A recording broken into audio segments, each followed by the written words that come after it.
Shalom, selamat pagi jemaat yang dikasihi Tuhan.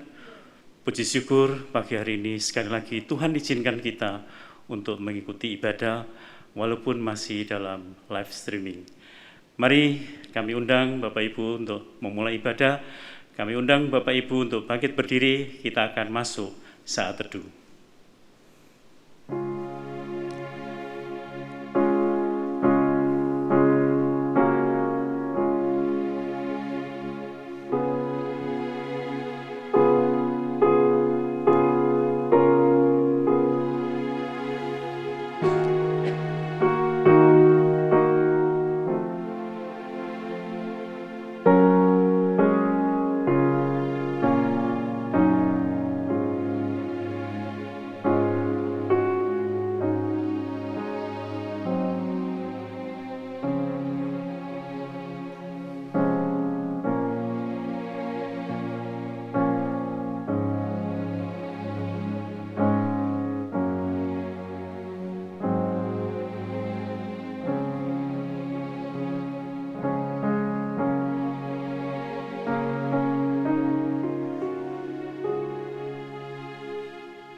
Pertolongan kepada kita adalah di dalam nama Tuhan yang menciptakan langit dan bumi.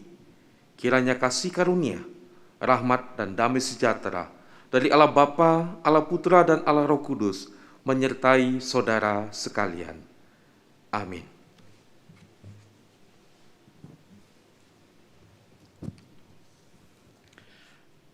Jemaat yang dikasihi Tuhan, Allah kita, Allah yang kita sembah adalah Allah Tritunggal, yakni Allah Bapa, Allah Putra, dan Allah Roh Kudus. Mari pagi hari ini kita datang kepadanya, kita tunduk dan puji Allah Tritunggal kita, Allah yang Maha Suci, Allah yang kita sembah. Mari kita pujikan pujian Suci, Suci, Suci.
Mari kita bersatu dalam doa. Ya Tuhan, Allah Tritunggal yang kami sembah di dalam Yesus Kristus, Allah yang Maha Suci. Kami bersyukur ya Tuhan, seminggu ini kami boleh melewati kehidupan kami masing-masing dalam penyertaan Tuhan. Kami bersyukur ya Bapa, untuk anugerah demi anugerah yang boleh kami nikmati, untuk orang-orang yang kami kasihi, untuk pekerjaan, dan untuk kehidupan yang Tuhan sudah berikan kepada kami. Ya Tuhan, di pagi hari ini Tuhan, kami akan memuji Tuhan. Teristimewa Tuhan, kami akan mendengarkan firman-Mu. Mari Tuhan, Kau buka hati kami. Tuhan pilih hati kami. Ampuni Tuhan, jikalau dalam perjalanan hidup kami tidak mampu untuk berjalan sesuai dengan kehendak-Mu. Sering kami Tuhan melukai hati Tuhan dan sesama kami dalam pikiran, perkataan maupun perbuatan kami. Ampuni Tuhan, layakkan kami untuk menghadap hadirat-Mu. Ya Bapa, pagi ini kami juga mengingat saudara-saudara seiman kami yang mungkin mereka sakit, terbaring lemah. Mungkin mereka juga tawar hati karena kesesakan hidup. Mungkin mereka putus asa, mungkin mereka mulai meninggalkan Tuhan. Ya Bapa, mari Tuhan Kau juga melawat menilik mereka. Kiranya Tuhan memberikan kelegaan kepada saudara-saudara kami yang memang dalam masa-masa yang sulit ini. Akhirnya ya Tuhan, ibadah kami di pagi hari ini, dari permulaan pertengahan sampai akhirnya, kami serahkan dalam pimpinan tangan-Mu. Biarlah Tuhan yang berkarya, dan kami boleh memperoleh berkat-berkat Tuhan lewat firman-Mu. Terima kasih Bapa. Di dalam nama Tuhan Yesus kami bersyukur dan berdoa. Amin. Jemaat yang dikasihi Tuhan, berita anugerah dan petunjuk hidup baru pagi hari ini diambil dari 1 Petrus 2 ayat 24 dan 25. Demikian firman Tuhan. Ia sendiri telah memikul dosa kita di dalam tubuhnya di kayu salib, supaya kita yang telah mati terhadap dosa hidup untuk kebenaran. Oleh bilur-bilurnya kamu telah sembuh. Sebab dahulu kamu sesat seperti domba, tetapi sekarang kamu telah kembali kepada gembala dan pemelihara jiwamu. Mari jemaat yang dikasihi Tuhan, bersama-sama dengan orang percaya dari segala abad dan tempat, kita akan mengikrarkan pengakuan iman kita, pengakuan iman rasuli. Aku percaya kepada Allah, Bapa yang Maha Kuasa, Khalik langit dan bumi, dan kepada Yesus Kristus, Anak-Nya yang tunggal Tuhan kita, yang dikandung dari Roh Kudus, lahir dari anak darah Maria, yang menderita sengsara di bawah pemerintahan Pontius Pilatus, disalibkan, mati dan dikuburkan, turun ke dalam kerajaan maut. Pada hari yang ketiga, bangkit pula dari antara orang mati, naik ke surga, duduk di sebelah kanan Allah, Bapa yang Maha Kuasa. Dan dari sana Ia akan datang untuk menghakimi orang yang hidup dan yang mati. Aku percaya pada Roh Kudus, gereja yang kudus dan am, persekutuan orang kudus, pengampunan dosa, kebangkitan tubuh, dan hidup yang kekal. Amin. Jemaat kami persilakan duduk kembali. Jemaat yang dikasihi Tuhan, Allah kita adalah Allah yang suci. Sedangkan kita adalah manusia-manusia yang penuh dosa. Tetapi kita patut bersyukur karena Allah telah menyelamatkan kita. Itu bukan karena kebaikan kita, tetapi semata-mata karena anugerah Tuhan. Dan ketika Injil itu sudah kita terima, kita punya tanggung jawab untuk memberitakannya kepada orang lain. Mari kita memujikan kita orang-orang yang berdosa.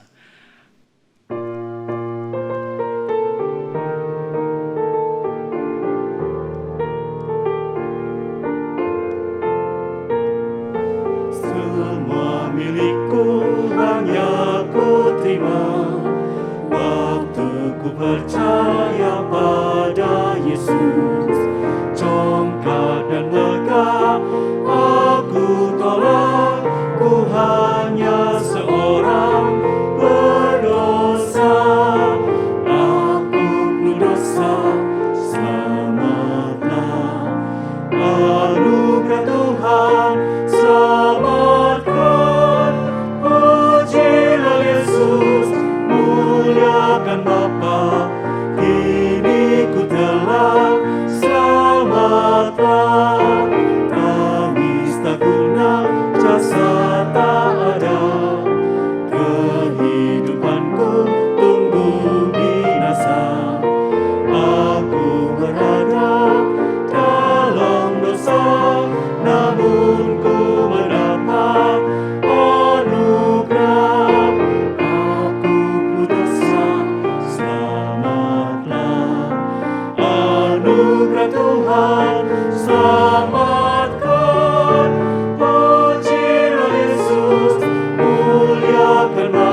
jauhkan langkahku dari Tuhan. Kini Injilnya ku beritakan, karena ku telah diselamatkan. Aku berdosa, selamatlah. Anugerah Tuhan, selamatkan. Pujilah Yesus, muliakan Bapa. Kini ku telah selamatkan.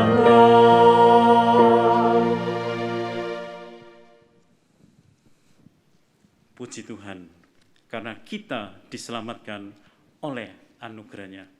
Jemaat yang dikasihi Tuhan, kita adalah manusia yang lemah dan penuh dosa.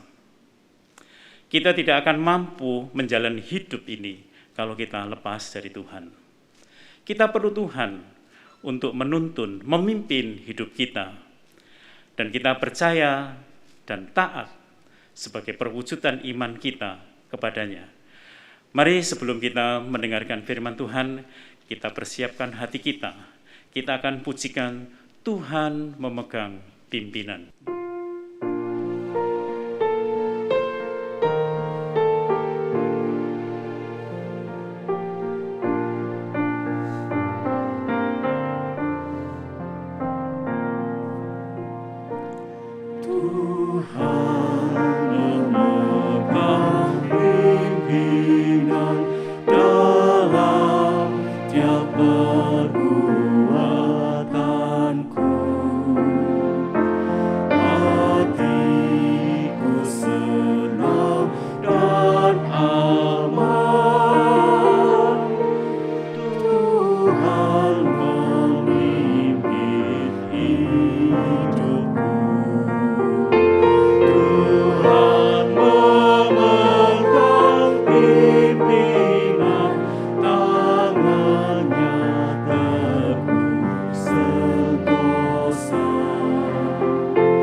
Firman Tuhan pada pagi hari ini akan disampaikan oleh Pendeta Rahmiati Tanujaya.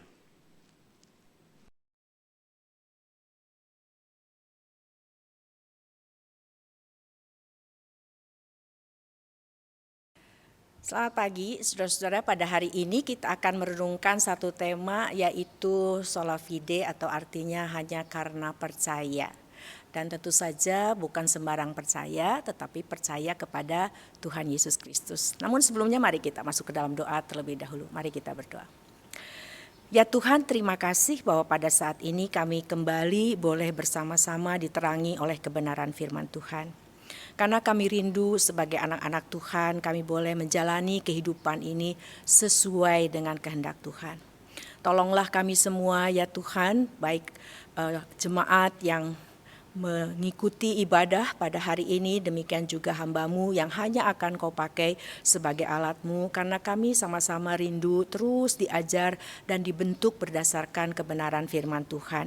Dan kami rindu juga untuk terus bertumbuh dalam segala hal ke arah Kristus. Tolonglah kami semua ya Bapa, di dalam nama Tuhan Yesus Kristus, Juru Selamat kami yang hidup, kami berdoa. Amin. Saudara-saudara, bagian firman Tuhan yang akan kita renungkan ada beberapa bagian, tapi yang pertama saya akan bersama-sama membacanya dari Injil Lukas. Injil Lukas pasal yang ke-18. Injil Lukas pasal yang ke-18 mulai dari ayat yang ke-18 ya. Kita akan baca bagian itu pada waktu seorang pemimpin bertanya kepada Tuhan Yesus tentang hidup kekal. Oleh karena pada saat ini kita akan bersama-sama merenungkan, coba memahami kenapa sih harus dengan percaya saja? Kenapa tidak bisa dengan perbuatan? Nah, itu yang akan kita renungkan bersama. Saya akan bacakan bagian firman Tuhan ini bagi saudara. Ada seorang pemimpin bertanya kepada Yesus, katanya, "Guru yang baik, apa yang harus aku perbuat untuk memperoleh hidup yang kekal?" Jawab Yesus, "Mengapa kau katakan aku baik? Tak seorang pun yang baik selain daripada Allah saja. Engkau tentu mengetahui segala perintah, jangan berzina, jangan membunuh, jangan mencuri, jangan mengucapkan saksi dusta, hormatilah ayahmu dan ibumu." Kata orang itu, "Semuanya itu telah kuturuti sejak masa mudaku." Mendengar itu Yesus berkata kepadanya, "Masih tinggal satu hal lagi yang harus kau lakukan. Jualah segala yang kau miliki dan bagi-bagikanlah itu kepada orang-orang miskin, maka engkau akan beroleh harta di sorga. Kemudian datanglah kemari dan ikutlah aku." Ketika orang itu mendengar perkataan itu, ia menjadi amat sedih, sebab ia sangat kaya. Lalu Yesus memandang dia dan berkata, "Alangkah sukarnya orang yang beruang masuk ke dalam kerajaan Allah. Sebab lebih mudah seekor unta untuk masuk melalui lubang jarum daripada seorang kaya masuk ke dalam kerajaan Allah." Dan mereka yang mendengar itu berkata, "Jika demikian, siapakah yang dapat diselamatkan?" Kata Yesus, "Apa yang tidak mungkin bagi manusia, mungkin bagi Allah." Sekian dulu pembacaan firman Tuhan untuk saat ini. Saudara-saudara, coba perhatikan tentang pemuda atau pemimpin yang bertanya, ya, seorang pemimpin, seorang yang kaya, begitu ya, yang bertanya kepada Tuhan Yesus tentang hidup kekal. Dan dikatakan di awal dia mengatakan guru yang baik. Lalu Tuhan Yesus menjawab di ayat 19, "Mengapa kamu katakan bahwa aku baik?" Kenapa sampai Tuhan Yesus bertanya seperti ini? Nanti kita akan melihat pemahaman baik menurut pemimpin ini ternyata berbeda dengan pemahaman baik menurut dari Tuhan Yesus. Kalau kita perhatikan tentang pemimpin ini, kurang apa sih pemimpin ini sebenarnya? Karena kelihatannya dia tuh memiliki segala-galanya. Baik, coba perhatikan ini saudara. Dia seorang pemimpin. Lalu dikatakan juga bahwa dia adalah orang kaya. Lihat saudara ya. Lalu setelah pemimpin dan orang kaya, lalu orang ini adalah orang yang secara moralitas baik. Bayangkan saudara, di sini dikatakan pada waktu Tuhan Yesus berbicara tentang soal hukum, lalu orang ini mengatakan, ya, saya tidak berzina. Bayangin, orang ini tidak berzina, orang ini tidak membunuh, orang ini tidak mencuri, orang ini tidak mengucapkan saksi dusta, dan orang ini adalah orang yang menghormati orang tuanya. Jadi dengan kata lain, ini adalah sosok seorang laki-laki ideal. Orang tua yang masih mempunyai gadis akan mengatakan, wah, akan bersyukur sekali nih kalau memiliki menantu yang seperti ini. Tapi kenapa di mata Tuhan, Tuhan Yesus mengatakan masih kurang satu lagi. Dan kalau kita perhatikan saudara bagian firman Tuhan ini, selanjutnya dikatakan bahwa yang kurang itu adalah pada waktu Tuhan Yesus mengatakan kamu betul mau hidup yang kekal, kamu tinggalkan semua, kamu sekarang betul-betul ikut saya. Kamu sekarang betul-betul percayakan hidup kamu kepada saya. Itu yang Tuhan katakan. Nah, kalau kita perhatikan, rupanya keadaan dari orang ini adalah orang yang pada waktu dia diminta oleh Tuhan untuk hanya ikut Tuhan dan meninggalkan dunia ini, lalu dia melihat bahwa dunia ini jauh lebih indah dibandingkan dengan mengikut Tuhan sepenuhnya. Maka dikatakan bahwa karena uangnya banyak, begitu kan saudara, hartanya banyak, lalu dia dengan sedih meninggalkan Tuhan Yesus. Lalu ada pertanyaan dari orang-orang di sekitar Tuhan Yesus mengatakan, wah, karena Tuhan Yesus bilang, wah, dikatakan betapa sukarnya bagi orang kaya untuk masuk kerajaan sorga. Nah, rupanya bukan soal kayanya, tapi pada saat hati orang itu melekat kepada dunia ini. Nanti kita akan lihat saudara, apa sih sebenarnya persoalannya. Dan lalu orang-orang lalu mengatakan, wah, kalau begitu siapa yang bisa masuk gitu ya ke dalam kerajaan? Siapa yang bisa mendapatkan hidup yang kekal? Siapa yang bisa mendapatkan kerajaan sorga itu dan hidup di sana bersama Tuhan? Lalu Tuhan mengatakan, apa yang mustahil bagi manusia itu tidak mustahil bagi Tuhan. Nah, sekarang kita akan lihat satu persatu. Saudara, apa sih sebenarnya yang terjadi? Ya, dan kalau dikatakan bahwa kita hanya bisa dengan percaya saja. Nah, sekarang kita lihat saudara, orang-orang ini tidak percaya. Tapi kenapa sampai semuanya itu harus terjadi? Nah, saya akan saudara coba lihat slide yang pertama ini terlebih dahulu. Saudara, pada waktu saudara dan saya diciptakan, kalau saudara masih ingat apa yang saya pernah jelaskan dahulu, bahwa saudara dan saya itu, kalau saya pakai arah supaya lebih mudah, saudara dan saya itu diciptakan ke arah sini. Ya. Lalu saudara itu diciptakan ke arah di mana saya ini hidup sebagai gambar Allah.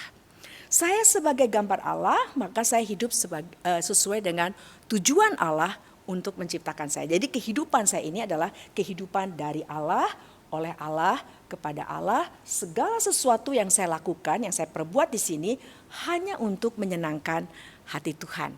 Itu tujuan Tuhan menciptakan saudara dan saya. Nah, sekarang apa yang terjadi, saudara? Pada waktu saudara dan saya jatuh ke dalam dosa, yaitu akarnya karena saya tidak mau di sini. Karena kalau kehidupan yang di sini, maka kehidupan ini adalah terfokus hanya kepada Tuhan. Seluruh hati saya hanya untuk Tuhan, seluruh pikiran saya hanya untuk Tuhan, seluruh perbuatan saya didedikasikan hanya untuk membuat saya terus menyenangkan Tuhan dan orang-orang di sekitar saya juga menyenangkan hati Tuhan. Jadi nggak ada sayanya, semua hanya untuk kemuliaan nama Tuhan. Nah, manusia tidak mau yang ini, lalu dikatakan manusia berpaling dari Allah. Manusia berpaling dari Allah, yang tadinya kehidupan itu adalah dari Allah, oleh Allah, kepada Allah, segala sesuatunya adalah untuk kemuliaan Tuhan. Dan sekarang ini saudara dibalik menjadi dari saya, oleh saya, kepada saya, pokoknya segala kemuliaan hanyalah bagi saya. Sehingga sekarang manusia yang telah jatuh ke dalam dosa ini, saudara dan saya yang sebelum dipulihkan di dalam Kristus, maka kita ini semua pikiran kita, saudara, akal budi kita, perkataan kita, perbuatan kita, segala sesuatu yang kita lakukan ke arah sini adalah tujuannya adalah apa? Supaya senang, saya senang. Untuk menyenangkan saya, untuk memuliakan saya. Kamu lihat saya, kamu puji saya. Kamu melihat hasil karya saya, kamu yang menghargai saya, memuliakan saya. Lalu pada saat saya melakukan perbuatan baik bagi kamu, maka kamu berterima kasihnya kepada saya. Andai kata pun saya mau melakukan perbuatan baik dan untuk supaya saya bisa membeli hati Tuhan dan Tuhan berterima kasih kepada saya, bersyukur atas apa yang saya lakukan dan lalu memberi upah kepada saya. Jadi semuanya adalah tentang saya, sama sekali nggak ada tentang Tuhannya, ya saudara ya. Nah makanya kalau kita perhatikan, kita bandingkan lagi dengan pemuda yang tadi, saudara, pemimpin tadi, laki-laki tadi, yang dia dikatakan dia sudah melakukan semuanya. Seluruh hukum moral itu dia sudah jalani. Tapi Tuhan mengatakan tidak. Satu lagi, kalau kamu betul-betul mau hidup yang kekal, kalau betul-betul kamu mau melepaskan diri dari murka Allah dan hidup dalam kerajaan Allah, maka Tuhan mengatakan ada satu lagi. Yang satu lagi itu apa? Karena sekarang ini kamu mempercayakan hidupmu kepada dunia ini. Kamu mengandalkan dunia ini, mengandalkan harta kamu dan hati kamu melekat kepada harta kamu. Dan kalau kamu betul-betul mau mendapatkan hidup kekal, kamu mesti ikut saya, kata Tuhan Yesus. Kamu mesti percaya saya, kamu tidak bisa melakukannya di sini. Karena seperti yang dikatakan di dalam Roma pasal yang ketiga itu. Kalau di sini semua karena arahnya udah salah. Saudara lihat ini, arahnya aja sudah salah. Musinya ke sini yaitu untuk memuliakan Tuhan, sekarang ke sini untuk memuliakan saya. Jadi lihat saudara, arahnya saja sudah salah. Maka segala perbuatan yang dilakukan di sini, walaupun secara moralitas oke, tapi dengan arah yang salah, perbuatannya juga jadi salah, saudara. Perbuatannya juga jadi menyeleweng, perbuatannya juga jadi tidak berguna. Firman Tuhan dengan jelas mengatakan semua yang ada di sini, tidak ada yang berakal budi, tidak ada yang mencari Tuhan, ya telah di sana seharusnya dicarinya. Dia ke sini, saudara, lihat ya. Jadi makanya kenapa orang yang arahnya ke sini itu semuanya tidak diterima oleh Tuhan. Dan sekarang yang menjadi persoalannya, kenapa harus, karena hanya dengan anugerah, hanya dengan percaya. Karena begini saudara, karena sekarang semuanya yang ada di sini kan tidak bisa diterima.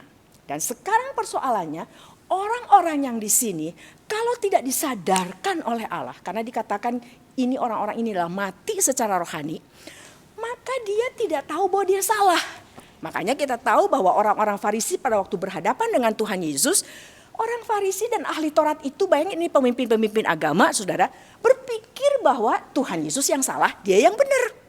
Karena dia berpikirnya saya mengerjakan hukum Taurat itu supaya saya bisa membeli hati Tuhan dan Tuhan memberikan upah kepada saya hidup kekal itu. Tuhan bilang gak bisa, kamu salah. Nah sekarang persoalannya karena orang yang di sini termasuk saudara dan saya itu tidak sadar bahwa kita ini salah. Maka Tuhan perlu menyadarkan kita. Maka Tuhan bekerja di dalam hati kita. Dikatakan melahir barukan kita. Membuat kita sadar bahwa ini salah. Maka oleh karena itu kita dikatakan pada waktu Tuhan mengatakan di dalam Yohanes 3 ayat 16. Karena begitu besar kasih Allah. Ini karena kasih karunia. Ini gak ada harapan kita semua nih. Tapi oleh karena kasih karunia dari Allah. Itu dimungkinkan oleh karena anugerah, memang kita tidak layak. Tapi karena kasih karunia Allah kepada kita. Dimungkinkan untuk kita bisa balik ke sini. Tuhan bekerja di dalam hati kita. Menyadarkan kita. Maka Tuhan mengatakan karena begitu besar kasih Allah akan dunia ini. Sehingga ia mengaruniakan anaknya yang tunggal. Yohanes 3 ayat 16. Supaya barang siapa percaya kepadanya. Maka dia beroleh hidup yang kekal. Jadi lihat ini saudara. Kita disadarkan. Dan oleh karena kita semua ini sebenarnya sudah berada di bawah hukuman. Karena Injil Yohanes, saya ingin mengajak saudara, kita lihat saudara. Di Injil Yohanes pasal yang ketiga itu, sekarang kita bacanya saudara ayat yang ke-18. Injil Yohanes pasal yang ketiga, Kita baca ayat yang ke-18. Saudara, di situ dikatakan demikian. Barang siapa percaya kepadanya, lihat ya, kan kita harus percaya. Barang siapa percaya kepadanya, jadi orang di sini percaya kepada Tuhan Yesus, ia tidak akan dihukum. Dia tidak akan dihukum karena kita seharusnya dihukum.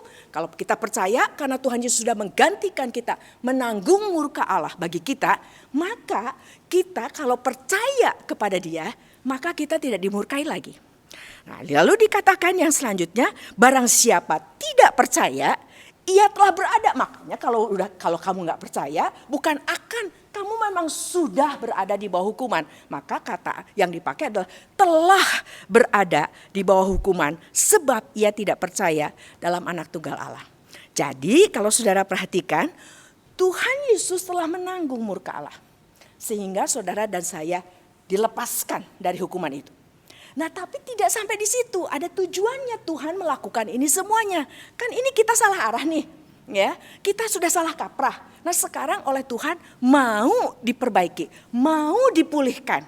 Maka dikatakan, saudara, saya ajak saudara kembali melihat 2 Korintus, saudara. 2 Korintus pasal yang ke-5 dari ayat yang ke-15. Saudara perhatikan. Di situ dikatakan, dan Kristus telah mati untuk semua orang, supaya mereka yang hidup tidak lagi hidup untuk dirinya sendiri, tetapi untuk Dia yang telah mati dan telah dibangkitkan untuk mereka. Lihat gak saudara ini? Sekarang ini Tuhan Yesus itu mati dan bangkit supaya ini tujuannya. Kamu berhenti hidup ke arah ini dan sekarang kamu hidup ke arah sini.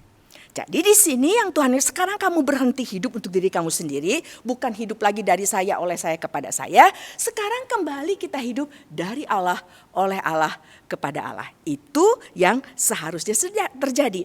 Maka dikatakan, jadi siapa yang ada di dalam Kristus, ayat 17, ia adalah ciptaan baru. Yang lama sudah berlalu, sesungguhnya yang baru sudah datang. Nah, sekarang kita lihat ini. Bukan berarti setelah kita kembali ke arah yang benar, lalu saudara dan saya bisa berbuat seenaknya. Nah, firman Tuhan mengatakan di dalam Injil Yohanes pasal yang ke-15, saudara, ayo kita lihat. Injil Yohanes pasal yang ke-15, ayat yang ke-5. Injil Yohanes pasal yang ke-15, ayat yang ke-5. Di situ dikatakan demikian. Tuhan Yesus mengatakan, akulah pokok anggur dan kamulah rantingnya. Barang siapa tinggal di dalam aku dan aku di dalam dia, ia berbuah banyak. Sebab, perhatikan kalimat ini, di luar aku kamu tidak dapat berbuat apa-apa. Saudara perhatikan, kenapa ya Tuhan Yesus bilang begini? Di luar aku kamu tidak dapat berbuat apa-apa.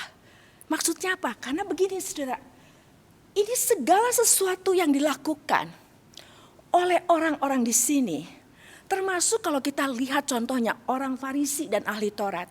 Bahkan ada contoh di Matius pasal 7 tentang nabi-nabi palsu. Dengan kata lain saudara, kalau pakai pemahaman yang sekarang, saya ini nih ya, misalnya saya ini ngaku-ngaku nih ikut Tuhan sebenarnya, tapi sebenarnya saya ingin memanfaat Tuhan supaya Tuhan bisa saya pakai untuk ngikutin maunya saya misalnya ya. Nah, sekarang saya bikin aturan sendiri, kan orang-orang di sini bikin aturan sendiri, bikin makna hidup sendiri, tujuan sendiri, suka-suka begitu ya. Pokoknya nyenengin buat saya. Nah, sekarang Saudara, pada saat saya di sini, misalnya pada zaman sekarang, saya ikut aktif dalam pelayanan di gereja, saya jadi majelis, saya jadi pendeta, saya khotbah, saya lakukan sama seperti orang Farisi dan ahli Taurat dan nabi palsu itu saudara. Segala sesuatu walaupun saya lakukan semuanya itu yang kelihatannya rohani, tapi arahnya ke sini, buat Tuhan bukan apa-apa. Lihat gak saudara, karena firman Tuhan mengatakan di luar aku, kalau kamu relasi kamu dengan Tuhan belum benar, tidak benar, dan firman Tuhan tidak menguasai hati dan pikiran kita, maka segala sesuatu yang kita lakukan di sini, itu tetap di mata Tuhan bukan apa-apa. Bayangkan saudara, saya khotbah begitu ya, lalu tapi arahnya ke sini di mata Tuhan, saya tuh gak lakukan apa-apa.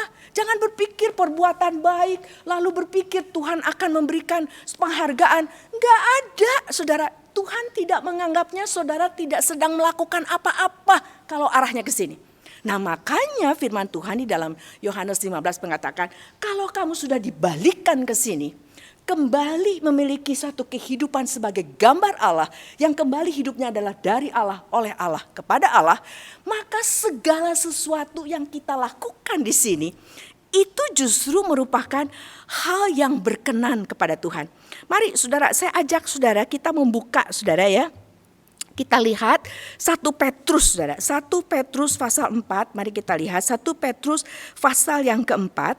Saya bacakan ini, lihat ini saudara, apa yang Tuhan harapkan dari saudara dan saya.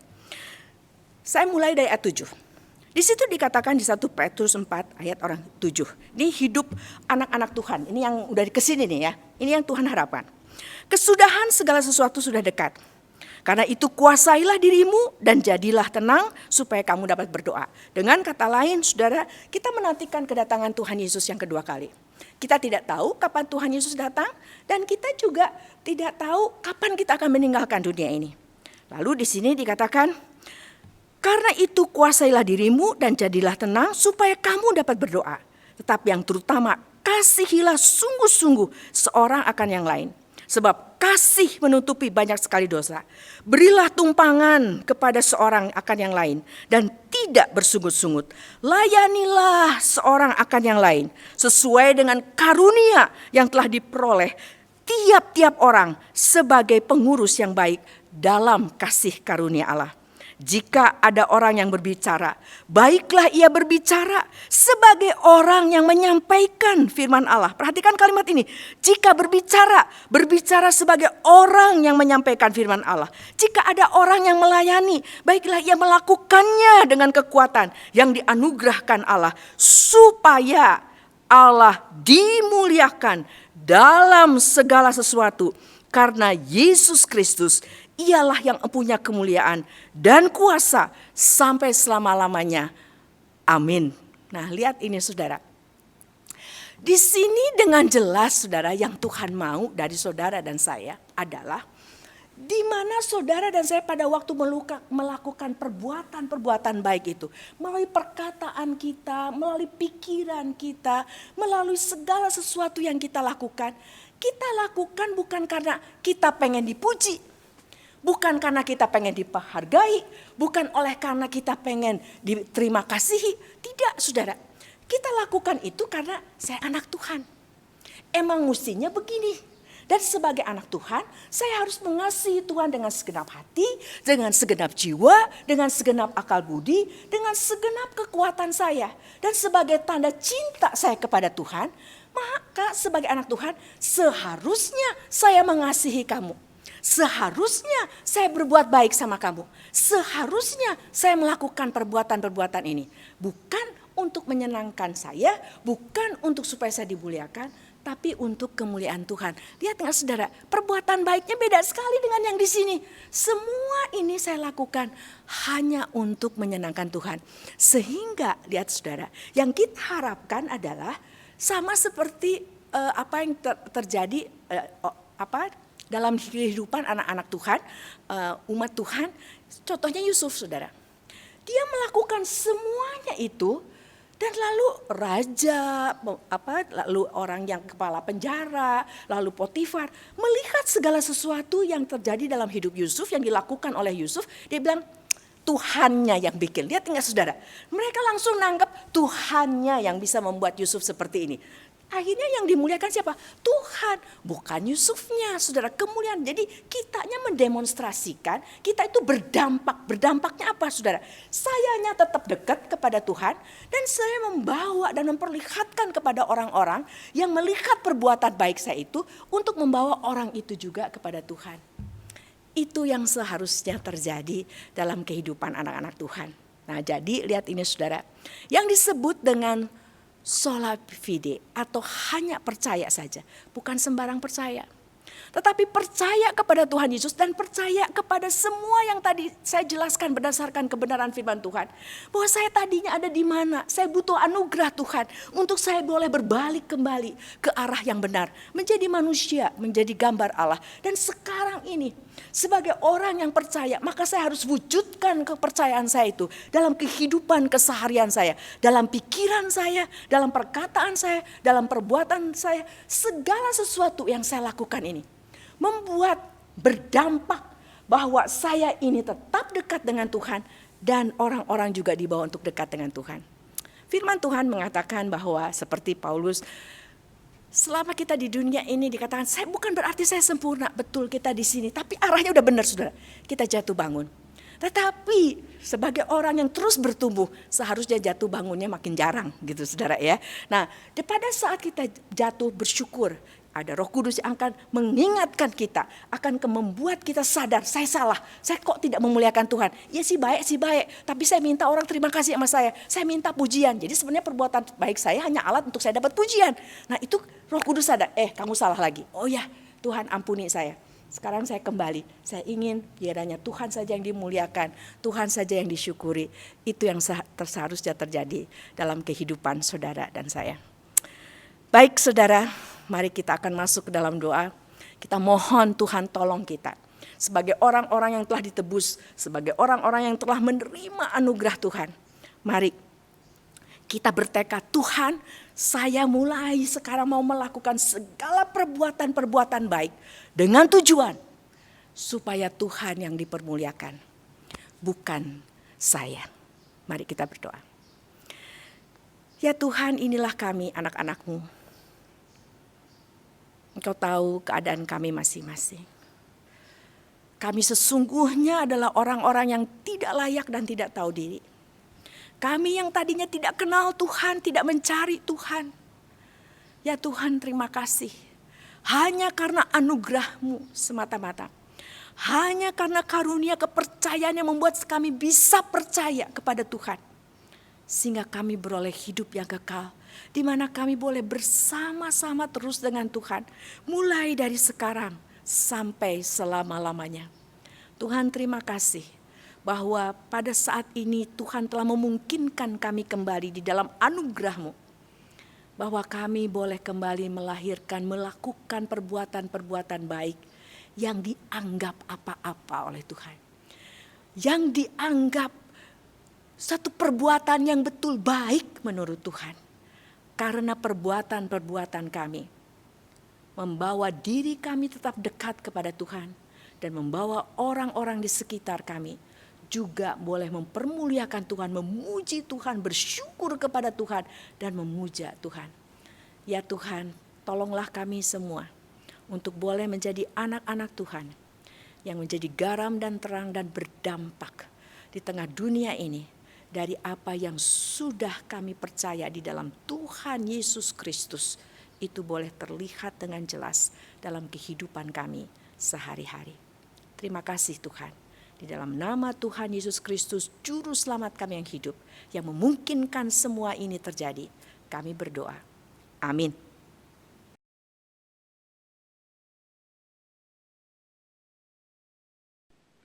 Selamat pagi Bapak Ibu Saudara yang dikasihi oleh Tuhan Yesus. Kita akan berdoa, karena itu saya mengajak kita bersatu hati di dalam doa syafaat pada pagi hari ini. Bapa di surga, kami berterima kasih kepada Tuhan untuk kesempatan pada pagi hari ini kami bisa beribadah.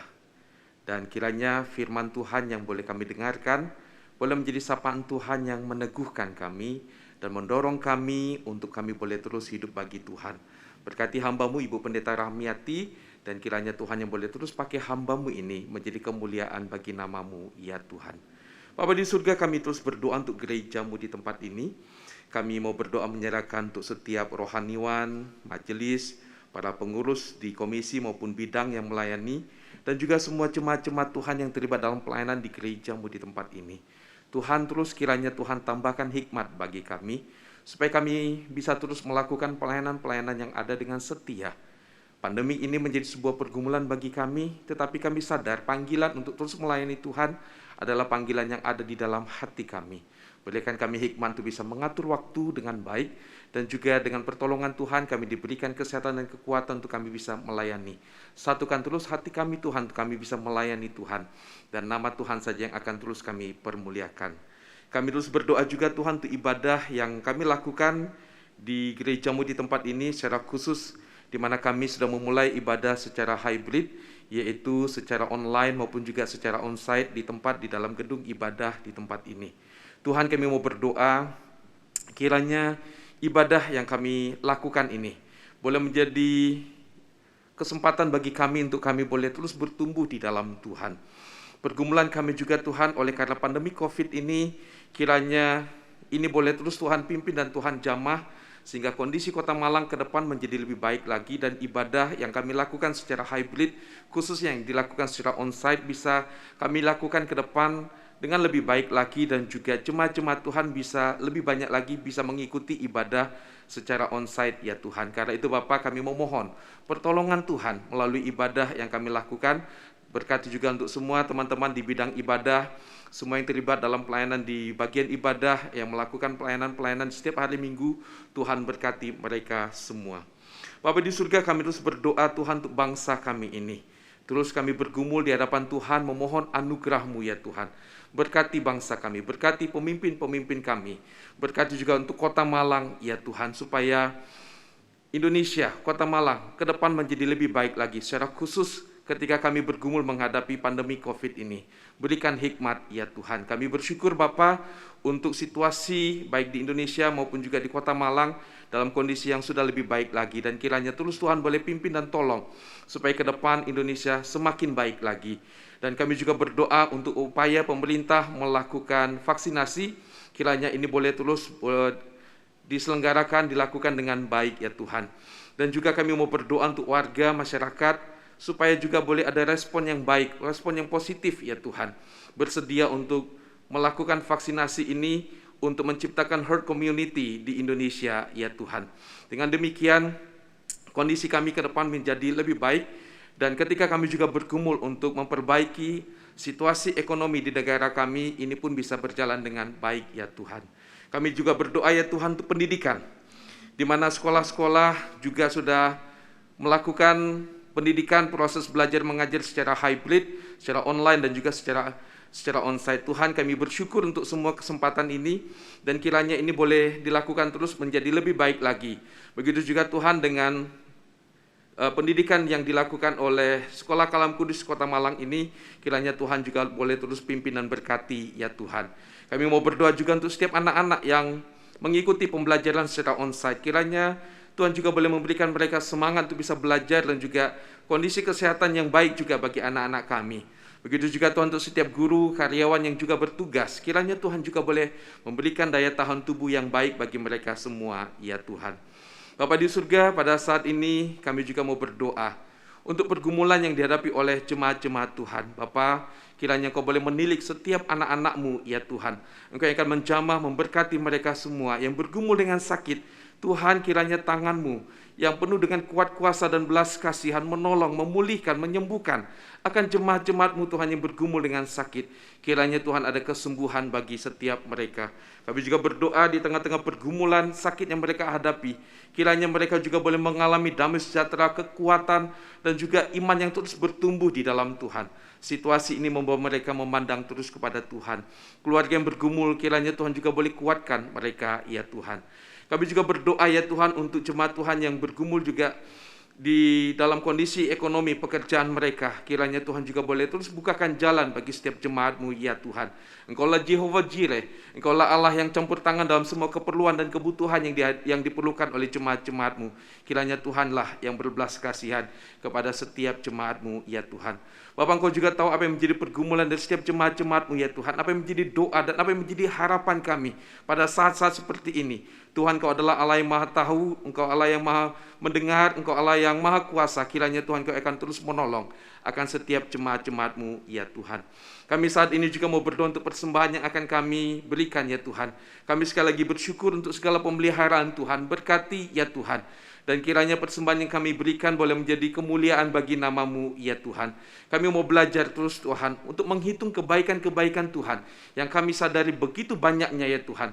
Dan dengan demikian hati kami terus berlimpah dengan pujian dan syukur kepada Engkau, ya Tuhan. Berkati juga Tuhan untuk setiap jemaat-Mu, supaya kami juga boleh terus hidup bagi Engkau, ya Tuhan. Terima kasih Bapak, sekali lagi kami bersyukur untuk anugerah-Mu. Berkati bangsa kami, berkati kota kami, berkati gereja-Mu, berkati sekolah Kalam Kudus di Kota Malang ini juga ya Tuhan, dan berkati setiap jemaat-Mu. Engkaulah gembala kami, Engkau Tuhan yang akan memimpin kami semua. Terima kasih Bapak, ini doa kami, dalam nama Tuhan Yesus kami berdoa dan bersyukur. Amin. Selamat pagi Bapak Ibu Saudara yang dikasihi oleh Tuhan Yesus. Sekali lagi kita bersyukur kalau pagi hari ini kita bisa beribadah bersama. Firman Tuhan yang disampaikan, kiranya ini boleh memberkati kita semua dan meneguhkan kita semua. Kita juga berterima kasih untuk hambanya Ibu Pendeta Rahmiati yang boleh menyampaikan firman Tuhan pada pagi hari ini. Kiranya Tuhan boleh memberkati Ibu Pendeta Rahmiati. Dan juga berterima kasih untuk semua rekan-rekan Bapak Ibu Saudara yang terlibat dalam pelayanan pada ibadah kita pagi hari ini. Tuhan yang memberkati kita semua. Bapak Ibu Saudara yang ingin memberikan persembahan, baik itu persembahan perpuluhan, persembahan syukur, ataupun persembahan untuk mendukung pelayanan yang ada di gereja kita, Bapak Ibu Saudara bisa mentransfer ke rekening gereja kita atau scan QR Code gereja kita. Sekarang kita akan memperhatikan beberapa warta tayang berikut ini. Silakan. Shalom jemaat sekalian. Dinas Kependudukan dan Pencatatan Sipil Kota Malang akan mengadakan pelayanan administrasi kependudukan, pencatatan perkawinan secara keliling. Jadwal gereja kita akan diadakan pada tanggal 30 Oktober 2021 pukul 9 sampai dengan 12 siang. Bagi jemaat yang sudah melangsungkan pernikahan gerejawi tetapi belum mendaftarkan ke catatan sipil atau hendak mendaftarkan pernikahan di kota atau hendak berkonsultasi, dapat hadir pada waktu yang telah ditentukan di Jalan Semeru 30 Malang.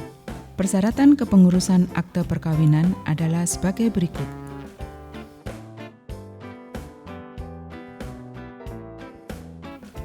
Untuk info lebih lanjut dapat menghubungi Ibu Anastasia. GKKK Malang mulai membuka ibadah onsite secara terbatas. Bagi jemaat yang sudah mendaftarkan username, bisa melanjutkan proses pendaftaran kebaktian umum di link yang tercantum. Jemaat harap mendaftar paling lambat hari Jumat. Jika kuota sudah terpenuhi, maka secara otomatis jemaat tidak dapat mendaftar. Jumlah kuota akan menyesuaikan ketentuan yang diberlakukan oleh pemerintah. Jika ada pertanyaan atau kesulitan melakukan pendaftaran, dapat menghubungi kantor tata usaha. Kami siap membantu. Kami mengundang jemaat sekalian untuk mengikuti donor darah yang semula diadakan tanggal 31 Oktober 2021 diundur menjadi tanggal 7 November 2021 pukul 8 sampai dengan 12 siang bertempat di Jalan Arif Markono 18 Malang. Pendaftaran donor darah dapat dilakukan dengan menghubungi Tata Usaha GKKK Malang dan jemaat diharapkan untuk mempersiapkan diri dengan beristirahat yang cukup, makan pagi, banyak minum air. Pelaksanaan donor darah akan dilakukan sesuai dengan protokol kesehatan. Kebaktian doa streaming Selasa 26 Oktober 2021 akan dilayani oleh Evangelis Esther Gunawan Sulistyo. Kebaktian doa diadakan melalui aplikasi Zoom pada pukul 6 sore. Ibadah streaming minggu depan, tanggal 31 Oktober 2021, akan dilayani oleh Evangelis Yohanes Tan. Dan ibadah youth akan dilayani oleh Evangelis Yeskiel Hartanto.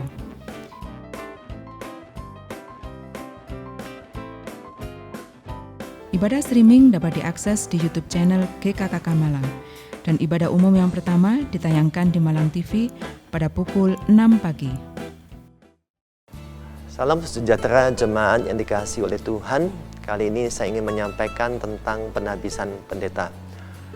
Bertolak dari kebutuhan pelayanan pendeta kepada jemaat, maka Majelis GKKK Malang memutuskan untuk mengajukan kepada Sinode GKKK nama-nama rohaniwan berikut ini untuk diproses ke dalam jabatan pendeta, yaitu yang pertama Penginjil Matius Siswanto, yang kedua Penginjil Jimmy Waroka, yang ketiga Penginjil Yohanes Tan, yang keempat, penginjil harapan Siregar.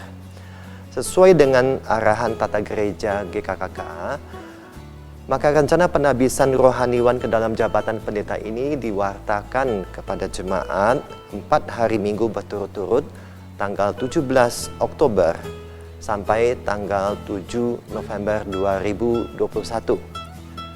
Apabila ada jemaat yang menaruh keberatan atas rencana penabisan ke dalam jabatan pendeta bagi nama-nama rohaniwan tersebut, dapat menyampaikannya kepada Majelis Jemaat GKK Malang untuk dipertimbangkan.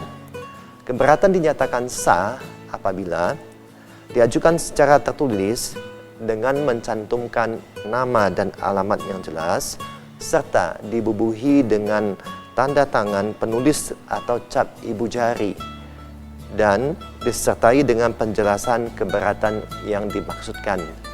Terima kasih untuk perhatian dan keterlibatan jemaat dalam proses penabisan pendeta ini. Terus dukung dalam doa bagi kita yang berproses dan juga BPH Sinode yang akan memproses dan memutuskan selanjutnya. Tuhan Yesus memberkati kita sekalian. Amin. Mohon dukungan doa bagi pelayanan di gereja kita. Selamat hari Minggu, Tuhan Yesus memberkati. Demikian warta yang bisa kita perhatikan bersama Bapak Ibu Saudara. Satu info yang ingin saya tambahkan bagi kita semua, yaitu mengenai ibadah yang kita adakan secara hybrid, yaitu secara online dan juga secara onsite. Ini maksud dengan onsite itu adalah ibadah yang kita lakukan di dalam ruangan, di dalam gedung ibadah gereja kita di tempat ini. Nah, Bapak Ibu Saudara, gereja kita sudah memulai ibadah secara hybrid, secara onsite juga. Nah, karena itu Bapak Ibu Saudara, bagi Bapak Ibu Saudara yang ingin mengikuti ibadah secara onsite ini, yang diadakan di KU yang kedua dan ketiga, saya berharap Bapak Ibu Saudara bisa mendaftarkan diri terlebih dahulu. Nah, kalau Bapak Ibu Saudara bingung tentang cara pendaftaran, Bapak Ibu Saudara bisa menghubungi tata usaha gereja kita. Nanti teman-teman di TU akan membantu Bapak Ibu Saudara untuk bisa mendaftarkan diri dan bisa mengikuti ibadah secara onsite. Demikian warta yang bisa saya sampaikan. Perhatikan terus protokol kesehatan dan doakan terus untuk bangsa kita, gereja kita, dan kita saling mendoakan satu dengan yang lainnya. Saya undang semuanya bangkit berdiri, kita akan menaikkan pujian doksologi, kemuliaan hanya bagi Allah kita.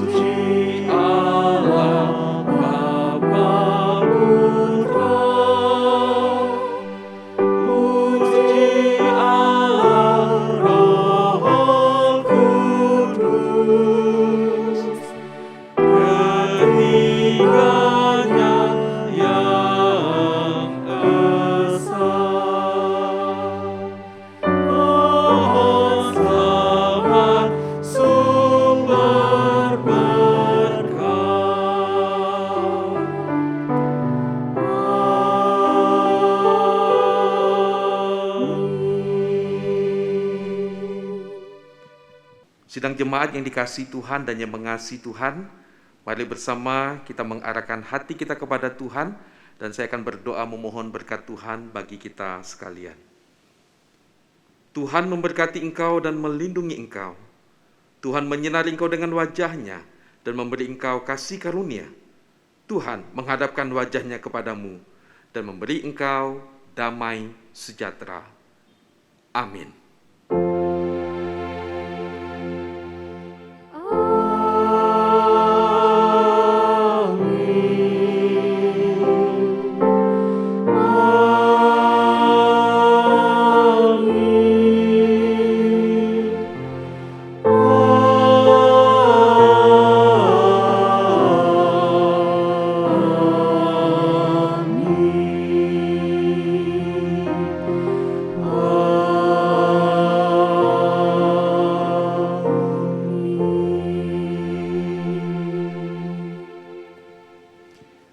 Amin. Ibadah kita selesai. Silakan duduk saat teduh.